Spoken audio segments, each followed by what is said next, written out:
시청자 여러분 안녕하십니까? VOA 모닝뉴스 시작합니다. 제닛 옐런 미국 재무장관이 한국을 방문해 미한 양국은 북한의 핵과 미사일 개발을 저지하기 위해 협력을 지속하고 있다고 강조했습니다. 또 탄력성 있는 공급망 구축을 위한 한국과의 협력을 강조하면서 국제 질서를 위반하는 국가들은 가혹한 결과를 초래할 것이라고 말했습니다. 첫 소식 조상진 기자가 보도합니다. 한국을 방문한 제닛 옐런 미국 재무장관이 19일 추경호 한국 부총리 겸 기획재정부 장관과 만나 경제안보를 비롯한 양국의 경제 분야 협력 방안을 논의했습니다.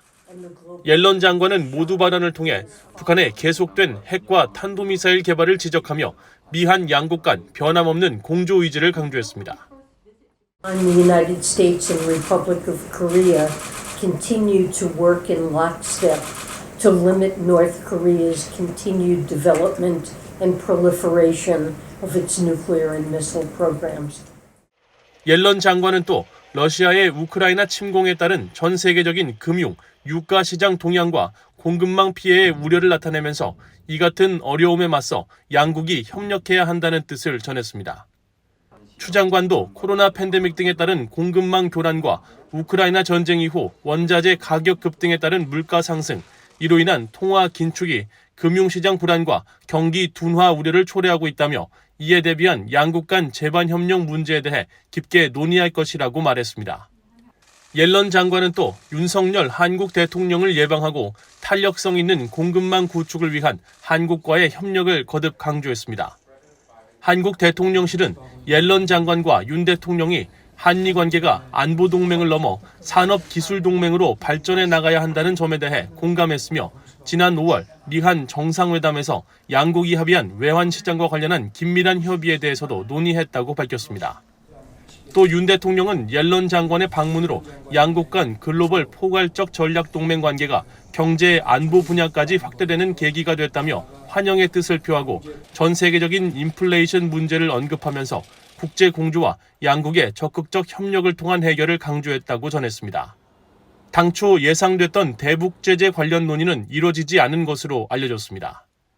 앞서 옐런 장관은 이날 오전에 서울 LG화학 연구개발 캠퍼스를 방문해 시설을 둘러보고 공급망 구축을 위한 한국과의 긴밀한 협력 필요성을 강조했으며 특히 공급망 질서를 해치고 국제 질서를 위협하는 세력들에 대한 대응 의지를 분명히 했습니다.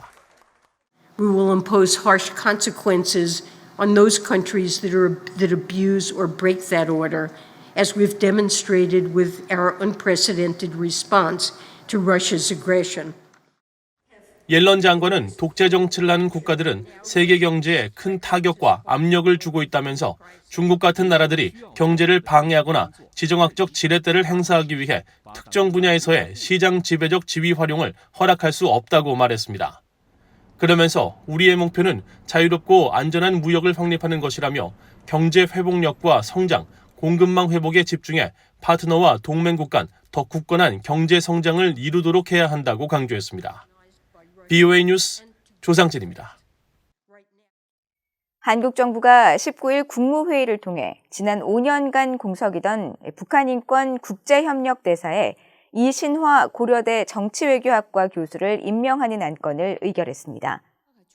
이신화 대사는 북한과 국제협력 관련 저서와 연구 논문을 여러 편 집필했으며 유엔 르완다 독립조사위 사무총장 특별자문관과 유엔 사무총장 평화구축기금 자문위원, 한국 유엔체제학회 회장 등을 역임했습니다.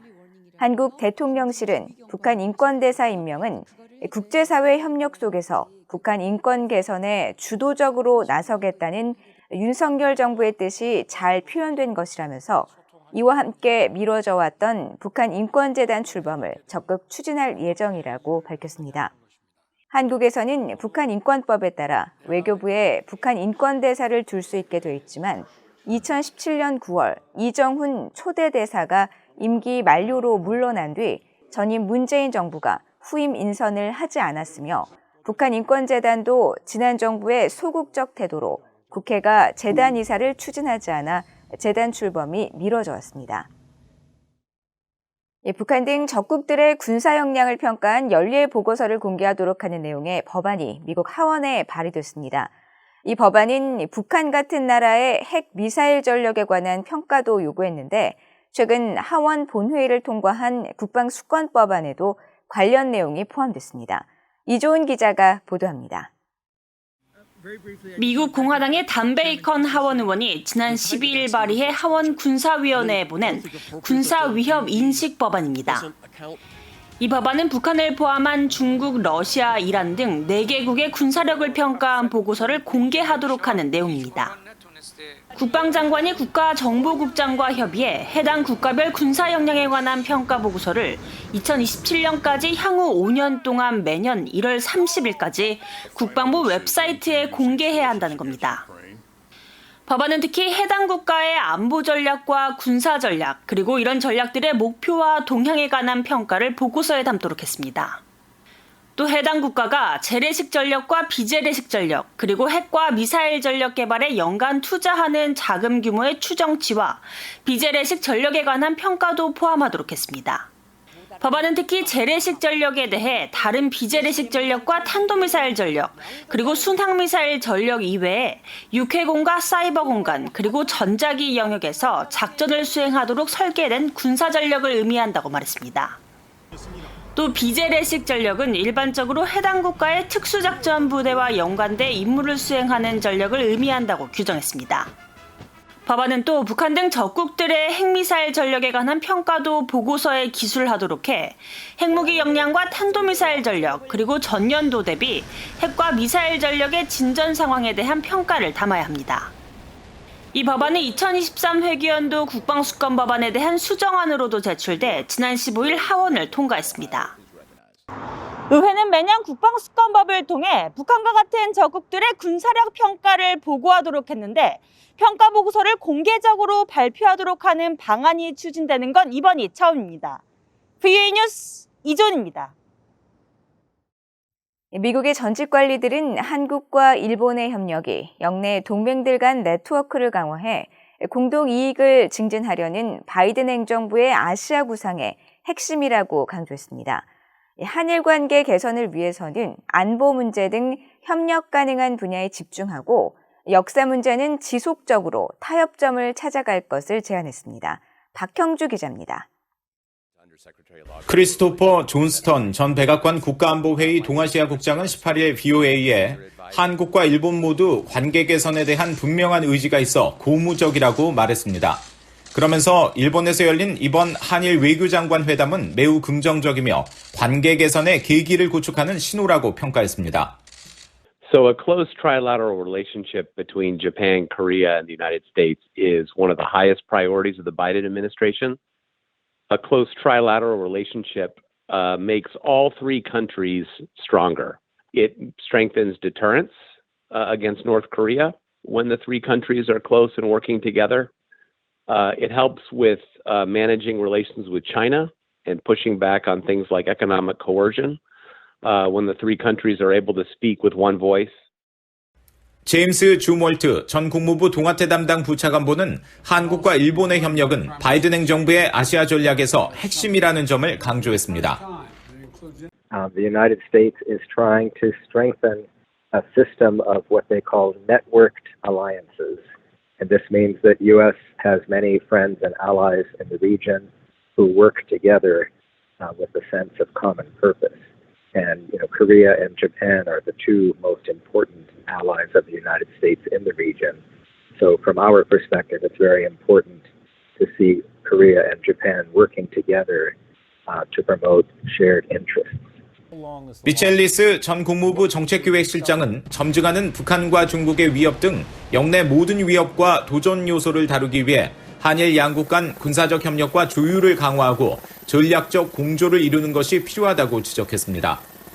Better the relations between South Korea and Japan in terms of intelligence sharing, military cooperation and coordination, and just general economic ties. The stronger that alliance will be, the stronger, I think, and more successful U.S. leadership in Asia will be. 미국의 전직 관리들은 일제강점기, 강제징용 등 역사 문제를 둘러싼 한일 간 갈등 해결을 위한 지속적인 노력도 강조했습니다. 존스턴 전 국장은 역사 문제는 양측이 절충점을 찾는 데 시간이 걸릴 것이라면서 양국이 해결 노력을 지속하면서 실질적 협력과 진전을 이룰 분야, 즉 즉시 협력 가능한 안보 영역 등에서 집중하는 것이 최상의 접근이라고 말했습니다. 에반스 리비어 전 국무부 동아태 담당 수석부 차관보는 한일 양국의 새 정부는 모두 북한과 중국 등 영내 다른 위협과 도전에 대처하기 위해 미한일 3국 협력이 핵심이라는 것을 알고 있으며 양국 간 이견을 관리하면서 현안별로 접근하는 방안을 이해하고 있을 것이라면서 한일 협력에 기대감을 나타냈습니다. VOA 뉴스 박형주입니다. 미국 국방부 산하 우주개발청이 저고도 궤도에서 적국의 극초음속 미사일 등을 발사 순간부터 추적할 수 있는 위성을 개발할 방위산업체 2곳을 선정했습니다. 우주개발청은 18일 보도자료를 통해 극초음속 활강 미사일처럼 저고도에서 변칙적으로 비행하는 적의 미사일을 추적할 수 있는 위성 개발 업체로 미국의 L3 해리스와 놀스럽 그러먼을 선정했다면서 이에 따라 두 회사는 오는 2025년 4월 발사를 목표로 28대의 위성을 제작하게 될 것이라고 밝혔습니다. 이어 이 위성들은 재래식 미사일뿐 아니라 극초음속 미사일 등 진전된 미사일 위협에 대응해 발사된 미사일을 초기부터 추적하게 될 것이라고 강조했습니다. 앞서 미국 의회는 2022 회계연도 국방 예산을 통해 미국 인도태평양 사령부 지원을 위해 우주 기반 미사일 경보 시스템과 추적 능력 입증을 위한 위성 개발 관련 추가 예산 5억 5천만 달러를 편성했습니다. 우크라이나 동남부 돈바스 지역의 친러시아 공화국들에서 북한 노동자들이 활동할 수 있을 것이라는 북한 주재 러시아 대사의 발언에 대해 유엔 대북제재위원회가 제재 위반임을 지적했습니다. 유엔 대북제재위 전문가 패널의 에릭 펜틴 복구조정관은 18일 VOA에 알렉산드르 마체고라 북한 주재 러시아 대사가 북한과 도네츠크의 친러시아 공화국들 간 경제협력 가능성을 언급한 데 대해 북한 노동자들의 해외 고용은 유엔 안보리 결의 23755와 23975 위반이라고 밝혔습니다. 또 마체고라 대사가 인터뷰에서 언급한 도네츠크 지역에서 북한의 물자와 장비를 제공하는 것도 마찬가지라면서 유엔 안보리가 만장일치로 합의한 유엔 제재에 대한 위반을 고위 외교관이 조장하는 듯한 발언을 해 놀랍다고 지적했습니다. 알렉산드르 마체고라 대사는 지난 18일 러시아 언론과의 인터뷰에서 북한과 돈바스의 도네츠크 인민공화국, 루안시크 인민공화국 간 협력 가능성이 폭넓다고 주장하면서 양질의 북한 건설 노동자들이 돈바스의 파괴된 시설들을 복구하는 과정에서 중요한 지원군이 될 수 있다고 말했습니다. 이상으로 VOA 모닝 뉴스를 모두 마칩니다. 시청해주신 여러분 고맙습니다.